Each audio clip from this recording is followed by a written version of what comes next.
अस्सलामुअलैकुम। आज की इस क्लास में हम क्लास 10th नवाए उर्दू का सबक नंबर 3 मुकम्मल करेंगे। ये भी एक अफसाना है भीख, जिसको लिखने वाले हैं हयातुल्लाह अंसारी। आइए हयातुल्लाह अंसारी के बारे में जानते हैं। हयातुल्लाह अंसारी उर्दू के मशहूर अदीब, सहाफ़ी और अफसाना निगार थे। हयातुल्लाह अंसारी उर्दू के मशहूर अदीब हैं और सहाफ़ी भी हैं। इन्होंने उर्दू ज़बान की खिदमत की और खूबसूरती को उजागर किया है। अहम खिदमत अंजाम दी। इनकी तहरीरों में समाजी मसाइल और इंसानी जज्बात नुमायाँ होते हैं। भीख जैसी कहानियों के ज़रिए इन्होंने गरीब लोगों की मुश्किलात बयान की हैं। वो एक अच्छे सहाफ़ी भी थे और कई अखबारात से वाबस्ता भी रहे। आइए इनके बारे में देखते हैं। इनकी विलादत 1911 में हुई और इनकी वफ़ात 1999 में हुई। हयातुल्लाह अंसारी लखनऊ में पैदा हुए। इनकी पैदाइश कहाँ हुई? लखनऊ में हुई। 1926 में मदरसा फ़िरंगी महल से मशरिकी उलूम की सनद हासिल की। कहाँ से? मदरसा फ़िरंगी से सनद हासिल की यानी डिग्री हासिल की। अलीगढ़ मुस्लिम यूनिवर्सिटी से बीए किया, यानी अलीगढ़ मुस्लिम यूनिवर्सिटी से इन्होंने बीए किया। तालिब इल्मी के दौरान ही कौमी तहरीकों में दिलचस्पी पैदा हो गई, यानी जब ये स्टूडेंट थे तभी से इनको कौमी तहरीकों में इंटरेस्ट आने लगा। महात्मा गांधी से अक़ीदत की बिना पर वो कांग्रेस में शामिल हो गए और आखिर वक्त तक कांग्रेसी रहे। 1927 में हफ्तावार अखबार हिंदुस्तान जारी किया।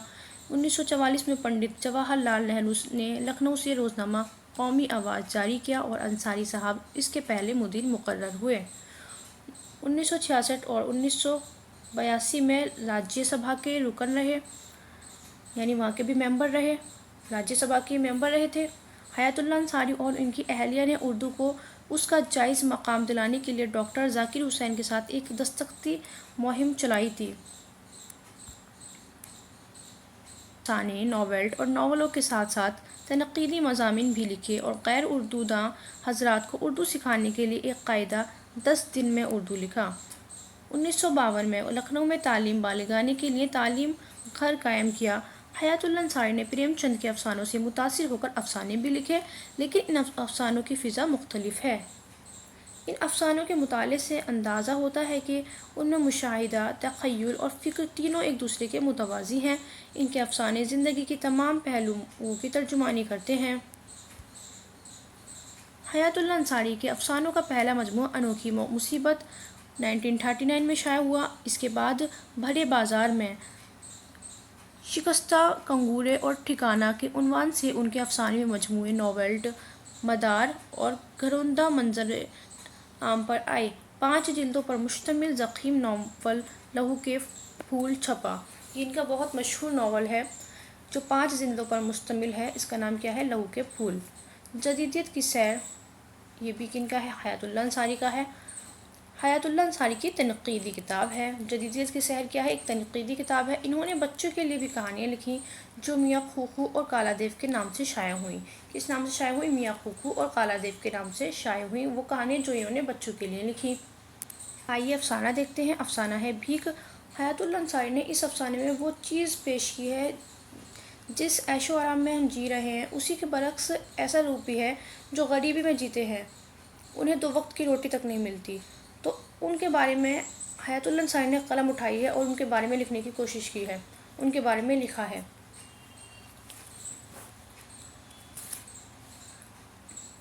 आइए सबक को शुरू करते हैं। सबक का जो मेन कैरेक्टर है वो कौन है? कैलाश है और एक कौन है? रजनी। कैलाश की लोरी पिथौरागढ़ के खुश्क बंजर और तपते हुए पहाड़ों के एक दर्रे से पार करके मोती नगर की वादी में दाखिल हुई और दाखिल होते ही मंजर और मौसम और मुसाफिरों का मिजाज सब कुछ बदल गया। सामने एक तरफ नंदा देवी और त्रिशूल की बर्फ पोश चोटियाँ चमक रही थीं और दूसरी तरफ ढलवा पहाड़ों पर सेब, नाशपाती और आलूचों के बागों की हरियाली थी जो पहाड़ों के सिलसिलों से जीना बजीना उतरती हुई नीचे जाकर घने दरख्तों और नामालूम तारीकियों में गुम हो जाती थी।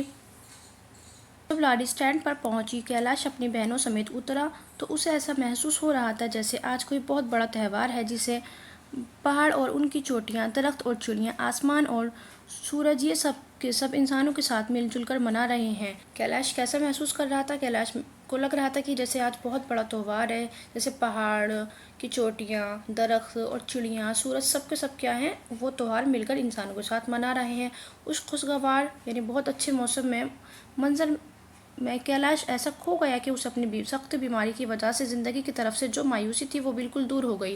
यानी उसे अपनी बीमारी का ख्याल भी नहीं रहा और ऐसा महसूस होने लगा जैसे आसमान को चूमने वाले पहाड़ इशारों में कह रहे हैं कि बीमारी कि हमारी शानदार शाफो शफाफ और दिलकश दुनिया में बीमारी और मुसीबतों का क्या काम। गाड़ी स्टैंड से एक सड़क पर पल खाती हुई घूमती झामती आबादी की तरफ जाती थी। उसने कैलाश को ऐसा लुझाया कि वो नौकर है जो असबाब को उठवाने में लगा हुआ था। ये कहकर मैं डाक बंगले की तरफ चलता हूँ रवाना हो गया। रास्ता बहुत दिलकश था, यानी दिल को छू लेने वाला था और हर मोड़ कुदरत की नित नई फिजाइयों से मालामाल था। भाड़े लगाते हैं, यानी वहाँ के पहाड़, वहाँ का मौसम, वहाँ की फ़िज़ा, वहाँ की हर चीज़ उसको बहुत दिलकश, बहुत खूबसूरत नज़र आ रही थी। जहाँ जाकर इंसान अपनी दुख और तकलीफ। कुछ दूर निकलकर कैलाश एक पत्थर पर बैठ गया, एक प्याली चाय पी, कुछ देर सामने के मंजर से लुत्फ़ उठाया और फिर आगे की तरफ चल खड़ा हुआ। रास्ते में एक बाग में एक आदमी ताज़े सेबों को चीड़ के बक्स में बंद कर रहा था। चीड़ एक लकड़ी को कहते हैं। तो लकड़ी के बक्स में एक आदमी क्या कर रहा था, सेबों को बंद कर रखा था। उसके पास दो मुसाफिर खड़े थे जिनमें एक 10-11 बरस की खूबसूरत लड़की थी। वो दोनों फल वाले से हंस हंस कर बातें कर रहे थे। एक कौन था? एक तो 10-11 बरस की लड़की थी और एक क्या था, एक मुसाफिर था। वो दोनों क्या कर रहे थे? फल वाले से, यानी जो चीड़ के बक्स में सेबों को बंद कर रहा था, उससे हंस हंस कर बातें कर रहे थे। कैलाश इधर देख रहा था कि इतने में पास से एक आवाज़ आई, बाबूजी, थर्मस में ले चलूं? कैलाश ने मुड़कर देखा। 12-13 वर्ष की दुबली पतली लड़की खड़ी थी और बड़ी बड़ी मजलूम और मायूस आंखों से देख रही थी। थर्मस वाकई कैलाश को भारी मालूम हो रहा था। उसने वो लड़की के हवाले कर दिया और फिर इस फ्याजी से जो कुदरत ने उस वादी के साथ दिखलाई थी पूछने लगा, कहाँ रहती हो? कैलाश ने पूछा। लड़की ने नीचे की घनी तारीख की तरफ इशारा करते हुए कहा, यानी तारीख बोलते हैं अंधेरे को, यानी लड़की ने इशारा करते हुए क्या कहा? वहाँ बहुत नीचे। माँ बाप क्या करते हैं? कैलाश ने सवाल किया। मर गए। तुम क्या करती हो? कुछ नहीं। क्यों? बच्चा कुछ नहीं करने देता।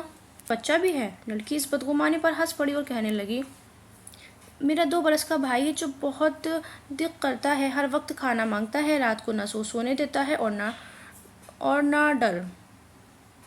इस चीज़ से मेरी कुठरिया का दरवाज़ा टूटा हुआ है। लड़की क्या कहती है? मेरी कुठरिया का, यानी जो उसकी झोपड़ी है, उसका दरवाज़ा टूटा हुआ है। रात में डरती रहती हूँ कि कोई आकर हमको खा ना जाए। यानी कि दरवाज़ा कैसा है? झोपड़ी का टूटा हुआ है और रात में कोई वहशी जानवर आ ना जाए और उसको खा ना जाए। कैलाश के दिल में दया उबल पड़ी। नौकरी करेगी? कैलाश ने सवाल किया। कोई रखे तो क्यों ना करूँ, मैं तो बहुत मेहनत से उसकी सेवा करूँगी तुझे और तेरे छोटे भाई को भी। लड़की हैरत ज़दा होकर कैलाश को देखने लगी। बाबूजी, सच? हाँ सच, बिल्कुल सच। लड़की थोड़ी देर तक हैरत ज़दा रही, फिर उसकी आंखों में आंसू आ गए और वो कैलाश के पाँव पर गिर पड़ी और शुक्रगुजारी से बाबूजी बाबूजी करने लगी। उसके मुंह से कुछ और ना निकला। रजनी खुश के मारे रात को सो न सकी।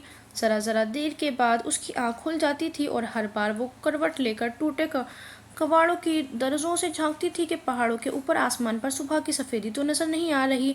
आज उसका रोज़ाना वाला खौफ कि कहीं रात को कोई भयानक शक्ल वाली चीज़ उसकी कोठरी के टूटे फूटे दरवाजे के घुस कर उसके सब भाई बहनों को सोते में खा ना जाए और दूर पहाड़ों में छुप गया था। उसके सामने सुख से भरी हुई सुबह थी और फिर ऐशो आराम से भरे हुए दिन और रात। नज़र डाली जो कंबलों के गोडर के नीचे एक दूसरे से चिमटे हुए बेखबर सो रहे थे। रजनी सोच रही थी कि ज़रा देर में सुबह हो जाएगी और फिर अपने भाई बहनों को लेकर 500 फीट की चढ़ाई चढ़कर बाबूजी के पास पहुंच जाऊंगी। फिर क्या, रोटियां मिलेंगी, पहनने को भी मिलेगा और रात को ओढ़ने को भी, और डर से बहुत दूर किसी कोठरे में सोने को जगह मिलेगी। आखिर सुबह करीब आ ही गई और उसके 2 साल के दुबले पतले सूखे साके भाई लल्लू ने चीख मारकर रोना शुरू कर दिया।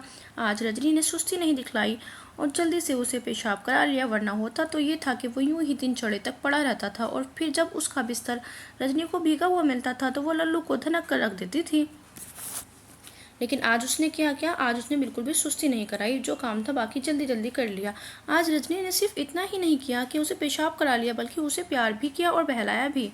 ये चीज़ लल्लू के लिए कुछ इतनी अजीब सी खुशी लेकर आई कि वो रात भर की भूख को भूल गया और अपनी टूटी फूटी बोली में बातें करने लगा। जिस वक्त मोती नगर पश्चिम की चोटियों पर धूप की पहली चमक नजर आई, उस वक्त तक 6 बजों का ये काफिला 100 फीट पहाड़ पर चढ़ चुका था। और बहुत थक चुका था। हवा ठंडी थी, तेज़ थी, मुखालिफ थी और उस वजह से बच्चों को खाली पेट ऊपर चढ़ने में बहुत दुश्वारी हो रही थी। लल्लू कई मर्तबा रो चुका था और रजनी के हाथ से उस पर पिट भी चुका था। रजनी ने ज़रा देर उसे गोद में भी लिया था, लेकिन 12 बरस की लड़की जिसे पेट भरना खाना मिलता था कैसे 2 साल के बच्चे को लेकर दूर तक जा सकती थी। इसलिए लल्लू चल सके या ना चल सके, उसे इतना तो चलना पड़ेगा, वरना रजनी मार मार कर रास्ते ही में ही ख़त्म कर देगी। इस वक्त तो वो कुचली हुई नागिन की तरह कि उसे सख्त कोफ्त थी कि ये 2 साल का हड्डियों का ढांचा, मैं जहाँ जाऊँ या जो काम करूँ मेरी राह में हायल रहता है। अब देखो, इस वक्त ऐशो आराम की दुनिया सिर्फ 400 फीट ऊपर है। अगर ये ना होता तो मैं कब की वहाँ पहुँच चुकी होती। रजनी का गुस्सा देखकर कल्लू, जो लल्लू से 2 साल बड़ा था, और मुन्नी, जो 4 साल बड़ी थी, सहमे हुए थे और हाँप हाँप कर एक एक कदम आगे बढ़ रहे थे। अलबत्ता तुलसी और रामू रजनी की तरह ताज़ा दम थे, बल्कि उन दोनों ने भी लल्लू को बारी बारी गोद में ज़रा ज़रा देर के लिए उठा लिया था। इस तरह छोटे छोटे इंसानों का ये छोटा काफिला डांट और मार, खौफ और आंसू, थकावट और हाँफते उम्मीदों और तमन्नाओं के साथ 50 फीट ऊपर चढ़ गया। इस जगह रामू को एक चश्मे के पास पड़ा हुआ एक दागी सेब मिल गया, लेकिन वो अभी मुंह तक नहीं ले जाने पाया था कि रजनी ने छट कर उसे छीन लिया और दांत से उसका एक बड़ा सा टुकड़ा काट कर लल्लू को दे दिया। फिर बाकी के 2 टुकड़े करके कल्लू और मुन्नी को। बहन, कल्लू और मुन्नी सेब का टुकड़ा खाकर चश्मे का पानी पीकर ताज़ा दम हो गए थे और बातें करने लगे। कल्लू, ऊपर पता और माँ मिलेगी। मुन्नी, नहीं उल्लू, वो नहीं, वो तो मर गए। कल्लू, जो मर जाते हैं क्या वो ऊपर भी नहीं मिलते? मुन्नी, बहुत संजीदगी से, वो कहीं नहीं मिलते। हम लोग एक और बाबूजी के पास जा रहे हैं, जो पिताजी की तरह रोटी देंगे, कपड़े देंगे और ओढ़ने को देंगे। अब कल्लू उन दोनों की बातें सुनकर न जाने क्या हुआ कि रजनी पिघल सी गई। उसने उन दोनों को और फिर लल्लू को प्यार किया और कहा, अब धीरे धीरे उठते बैठते चलेंगे। फिर ढाढ़स देने लगी और ऊपर पहुंचती ही बहुत सी रोटियां मिलेंगी, जिनमें गेहूं की भी होंगी, गरम गुरम और पिचामे मिलेंगे, चाय मिलेगी, सेब मिलेंगे। फिर बाबूजी के साथ हम लोग उनके देश चले जाएंगे, जहाँ बहुत आराम से रहेंगे। रजनी, जिसने आज तक इस वादी के अलावा और कुछ नहीं देखा था, पहाड़ों की चोटियों की तरफ देखने लगी और सोचने लगी कि इस पार की दुनिया कैसी होगी। मगर जैसी भी हो, वहाँ रोटियाँ होंगी, कुर्ते पजामे होंगे और ऐसे घर होंगे जिनमें डर ना लगता हो। रजनी अब अपने काफिले को लेकर मज़े मज़े ऊपर चढ़ने लगी। जितना जितना ऊपर चढ़ती जाती उसकी खुशी बढ़ती जाती। रजनी को मालूम था कि कभी कभार ऐसा भी होता है कि पहाड़ों में घूमने वाले दौलतमंद किसी पहाड़ी मर्द या औरत को रखकर अपने साथ मैदान में ले जाते हैं, और जहाँ ना बर्फ़ पड़ती है ना भूख होती है। लेकिन ये बात दूर दूर उसके तसव्वुर में ना थी कि मैं भी इन खुश नसीबों में हो सकती हूँ, और मेरे साथ मेरे 5 भाई बहन भी। यानी उसके कितने भाई बहन हैं? 5 भाई बहन भी अपने भाई बहनों के साथ ऊपर चढ़ रही थी। आखिर डाका बंगला की सुर्ख छत ने अपनी झलक दिखा दी। कैलाश चाय पी रहा था और खिड़की से साफ सुथरी नंदा देवी उसके नीचे अजीम शान पहाड़ों को देख रहा था, और उससे नौकर ने आने की खबर दी। कल वाली लड़की आई है और उसका बच्चा भी। एक छोड़, 5 बच्चे साथ हैं। 5 नौकर, जी हुजूर। कैलाश ने बाहर आकर देखा तो रजनी खड़ी थी और उसके इर्द गिर्द बहुत से छोटे बड़े मैले कुचेले चपड़े चुंदे बच्चे नाक से सुड़सुड़ कर रहे थे और कीचड़ से लथपथ आंखों से उसकी तरफ देख रहे थे। कैलाश ने रजनी के पास जाकर सख्ती से जवाब तलब किया, ये सब कौन है? रजनी कैलाश को देखकर इतनी खुश हुई कि उसने उसकी सख्ती की तरफ जरा भी तवज्जो नहीं की और चिल्लाकर कहने लगी, मैं इन सबको ले आई हूँ, अब ये सब आपके पास रहेंगे। ये मुन्नी है, ये लल्लू है, वो रामू है, वो कल्लू है, वो तिलसी है। कैलाश, सब तेरे भाई हैं? हाँ, 2 भाई और 2 बहनें। रजनी ज़रा साफ सुथरी थी और उसकी सूरत में कशिश थी, लेकिन बच्चे तो सड़ी गली चीज़ों का ढेर मालूम होते थे। उनको देखकर कैलाश का जी मतलाने लगा, और कल वाली रोमानी फ्याजी जो रात गुजर जाने से बासी हो चुकी थी, हकीकत पसंदी से बदल गई। और कैलाश सोचने लगा कि रजनी के साथ एक बच्चा होता, 2 होते तो मुमकिन था, लेकिन इतनों को कैसे पाला जा सकता है? ये सब हमारे छोटे से घर में कैसे रहेंगे? इनको खिलाया और पहनाया कहाँ से जाएगा? फिर ये बहती हुई नाकें, ये कीचड़ भरी आँखें, ये कोयला से हाथ पाँव, ये बू और मैल। कैलाश की बहनें भी बाहर आई थी कि हम भी ज़रा भैया के मेहमानों को देखें। कैलाश ये सवाल सुनकर झुंझला गया और रजनी से कहने लगा, तूने कल क्यों नहीं बतलाया कि तेरे साथ इतनी बड़ी फौज है? सबको मैं कहाँ रख सकता हूँ? ये सुनकर रजनी पर बिजली गिर पड़ी। इतनी बड़ी मायूसी का सामना उसने जिंदगी में पहली बार किया था। उसका चेहरा बिल्कुल सूख गया और आंखें अंदर डूब गईं, मगर मुंह से कुछ न निकल सका। उसके सब भाई बहनों का भी यही हाल हुआ। कल्लू तो फूट फूट कर रोने लगा। रजनी ने अपनी घिनौनी फौज को नफरत भरी आंखों से देखा, ऐसी नफरत जिसका तकाजा ये था कि इन सबको मार डलवा दिया जाए या खुद मर जाए। 5 मिनट के अंदर अंदर ये फौज नाकामी और नामुरादी को अपने फटे दामनों में लेकर पसपा हुई। लेकिन कैलाश के लिए आसान ना था कि उनको यूं रुखसत करता। उसकी दया जो मर गई थी फिर करहाने लगी और पुकारने लगी कि कुछ तो करो। उस पुकार से निजात पाने के लिए कैलाश ने रजनी को पुकारा और 2 रुपये उसके हाथ में रख दिए। 2 रुपये, इससे बहुत कुछ खरीदा जा सकता है। रजनी अपनी फौज को लेकर बाजार की तरफ भागी और एक दुकान के सामने सबको पूरियां खाने और खिलाने लगी। पहले 8 आने की पूरियां ली, फिर 8 आने की और ली, फिर 4 आने की और ली, फिर 4 आने की। इस तरह दोनों रुपये खत्म हो गए, लेकिन न भूख गई और न खाने की हसरत। बादी काफिला खाली हाथ नीचे की तरफ थके दिल थके पाँव के साथ उतरने लगा और इस तरह के बैठ गया तो उठने की ज़रूरत ही महसूस न की। सुभाजिन तारीकियों से निकल के आया था, यानी सुभाजिन अंधेरे रास्तों से निकल कर आया था। शाम को उन्हीं की तरफ जा रहा था। सूरज भी डूबता जा रहा था और वो लोग भी उतरते जा रहे थे, मगर बिल्कुल खामोशी से। न रोना, न डांटना, न इजहार हसरत, न ढारस। गोया ये सब बच्चे नहीं बूढ़े थे, और वो भी हड्डी चमड़े के नहीं, गूदड़ के बने हुए। सिर्फ लल्लू 2-1 बार रोया, मगर रजनी ने के मारने ने उसकी भी आवाज़ बंद कर दी। सूरज डूबने पर ये लोग उसी अपनी पुरानी कोठरी में पहुंचे, जहां भूख थी और सर्दी थी, खौफ था। इन तीनों के सिवा कुछ ना था। पहुंचते ही थकी हुई तुलसी ने आहिस्ता से कहा, भूख लगी है। फिर रामू ने भी कहा, फिर मुन्नी और कल्लू ने भी। दिल की उम्मीदों के साथ पेट की पूरियां भी गायब हो चुकी थीं। रजनी बच्चों को अंधेरे और भूख के और डर के आगोश में छोड़कर पड़ोसियों की दया का इम्तिहान करने निकल खड़ी हुई।